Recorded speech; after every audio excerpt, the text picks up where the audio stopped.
I want you to imagine trying to read a history book, but there is a massive catch.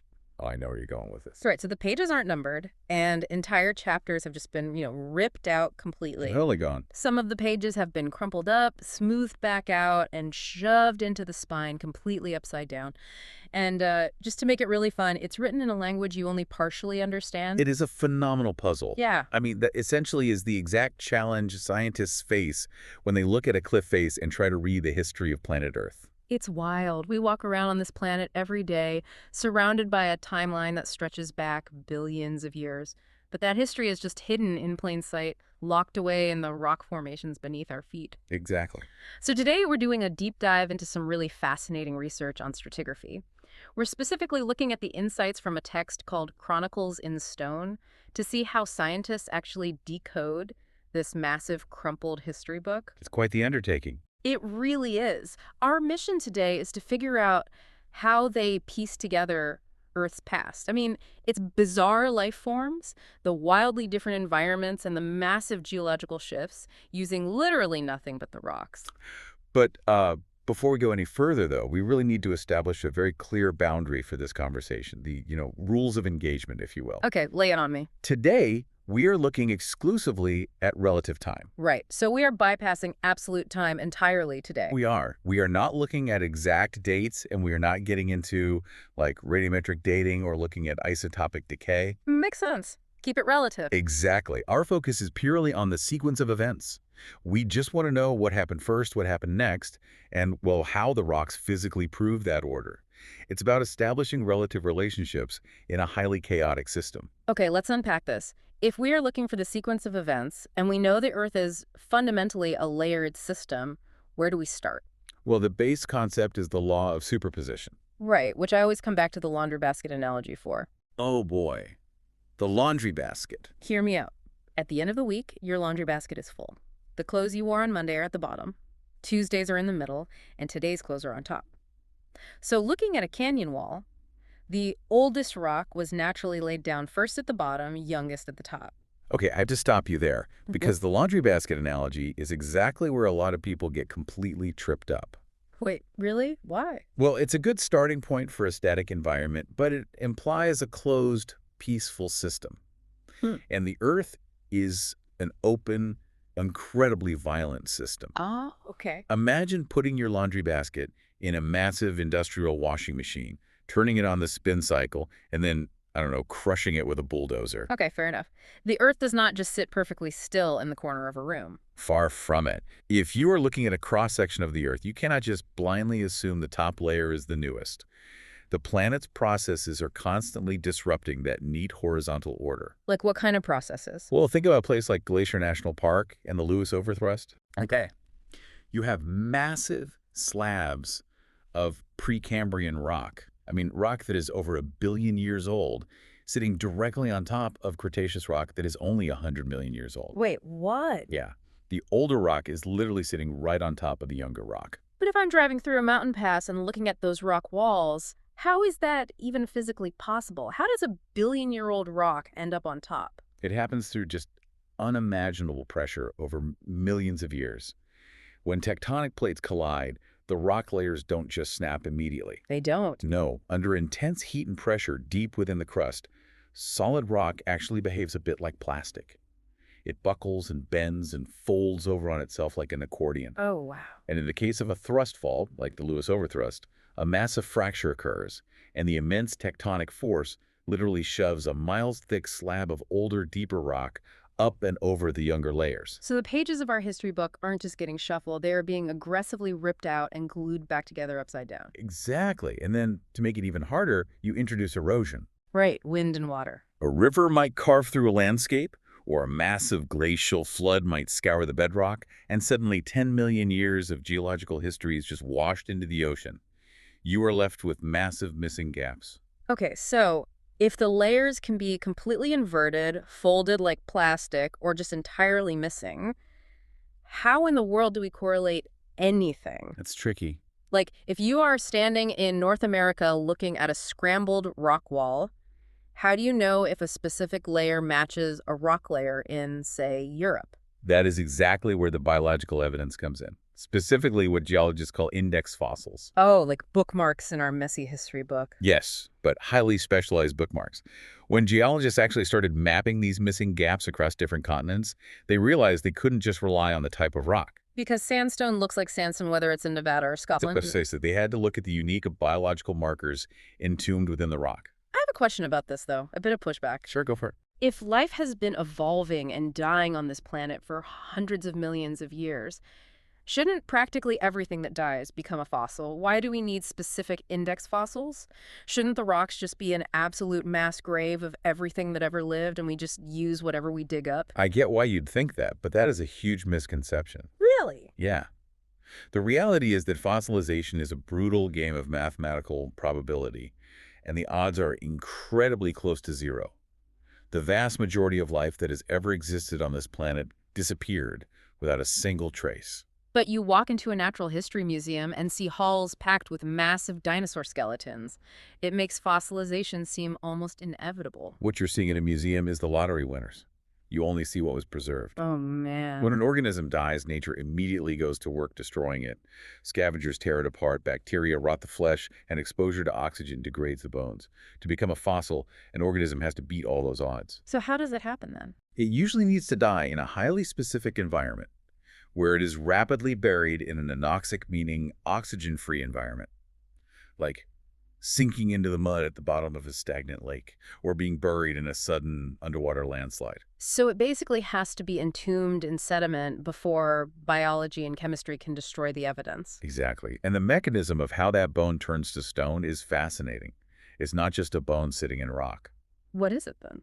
Well, as those sediments pile up over millions of years, the pressure forces groundwater rich in dissolved minerals, like silica or calcite, through the microscopic pores of the bone or shell. Okay, so the water seeps in. Right.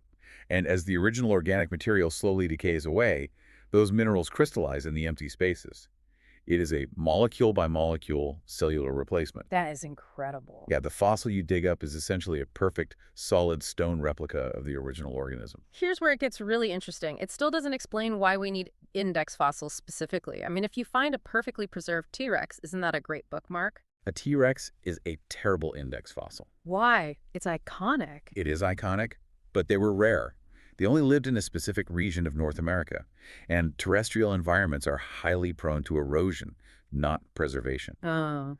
A good index fossil needs to meet very strict criteria. The species must have lived for a very short, distinct period of geological time, but it must have been geographically widespread. Oh, okay. So you need something that was absolutely everywhere on the planet, but only for a very specific, brief window of time. Yes, you want something like an ammonite or certain types of floating planktonic organisms? Ocean creatures. Exactly. These creatures thrived in the oceans. Ocean currents carried them globally, and when they died, their hard shells rained down onto the seafloor by the billions, covering vast areas of the globe at the exact same time. So it's like a global dusting of evidence. Right.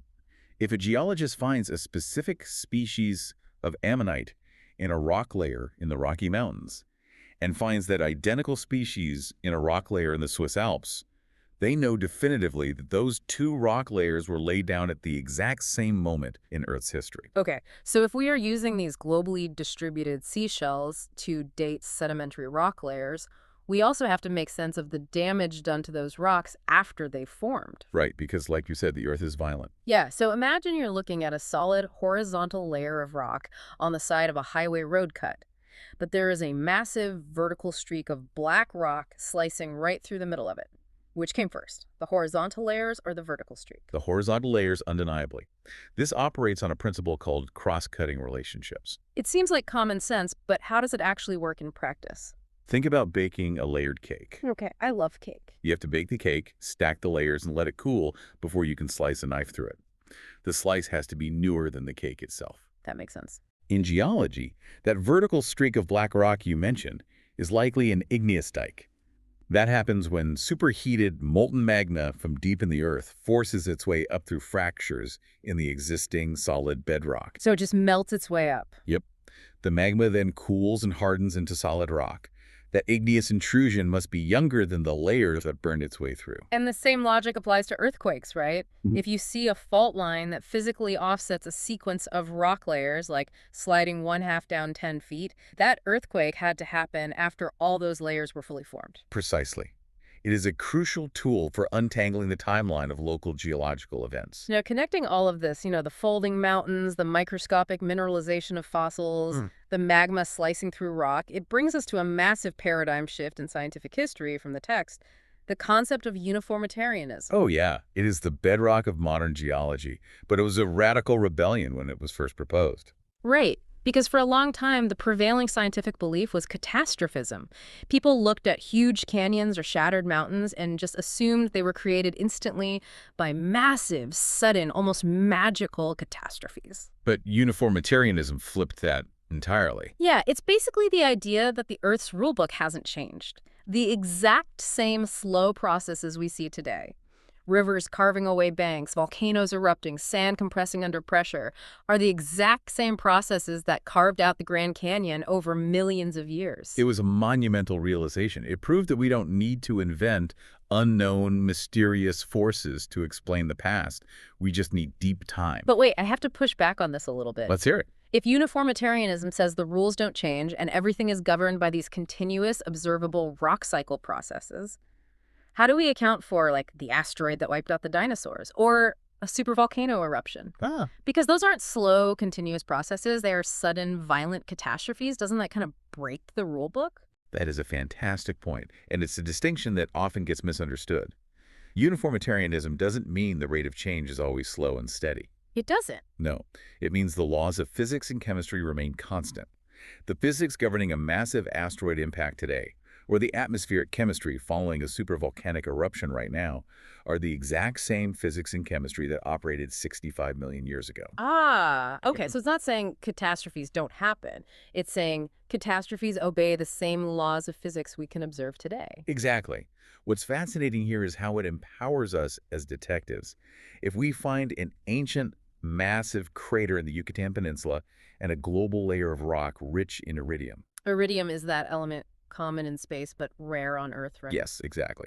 If we find that, we don't have to guess what magic caused it. We understand the physics of hypervelocity impacts, so we can confidently reconstruct the sequence of events that led to a mass extinction. So, up to this point, everything we've talked about is incredibly detail-oriented.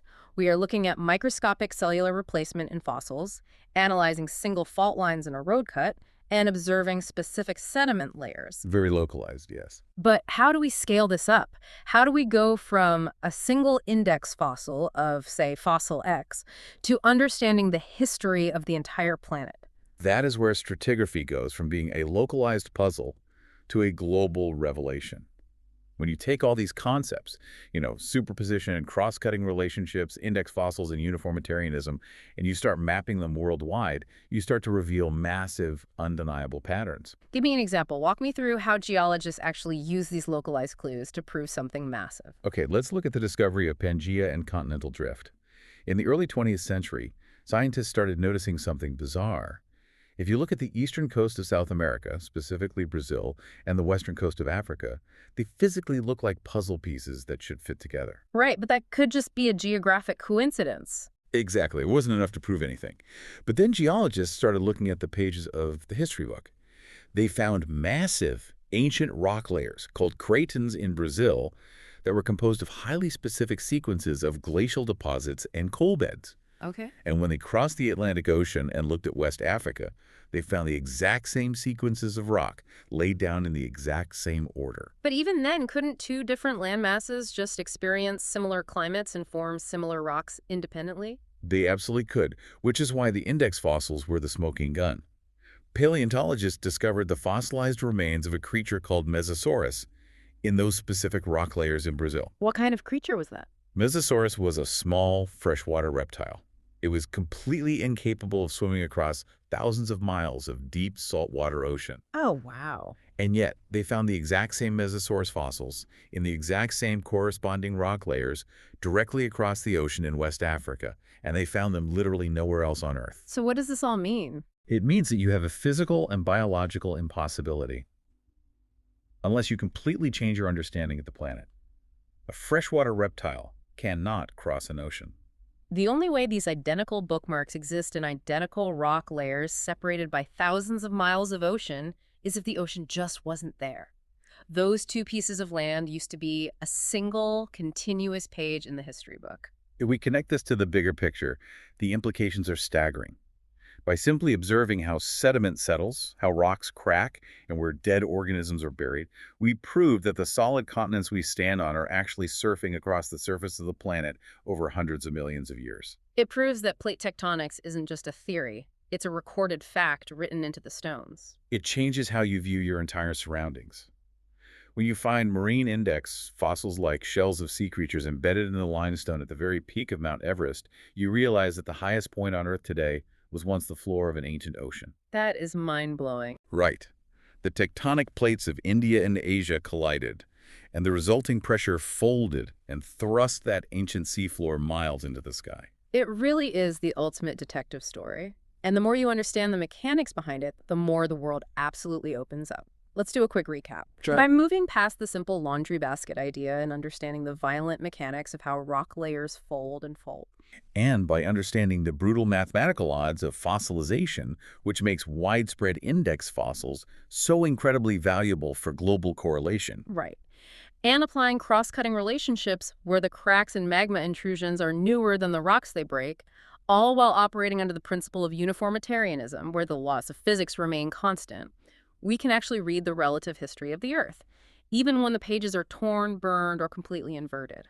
It is a remarkable testament to human curiosity. But looking at how violently the Earth destroys and remakes itself over deep time raises an important question for us today. Oh, what's that? Well, we know that Earth's processes, the tectonic shifting, the grinding glaciers, the endless erosion, and the relentless rock cycle, they will continue to completely destroy, deform, or erase the current surface of the planet. Yeah, nature doesn't stop. So millions of years from now, when the Earth's surface is completely transformed again, what will our layer look like? Yeah. Which parts of our modern industrialized world will actually survive the pressure and mineralization to become a readable layer in the geological record? That's a trippy thought.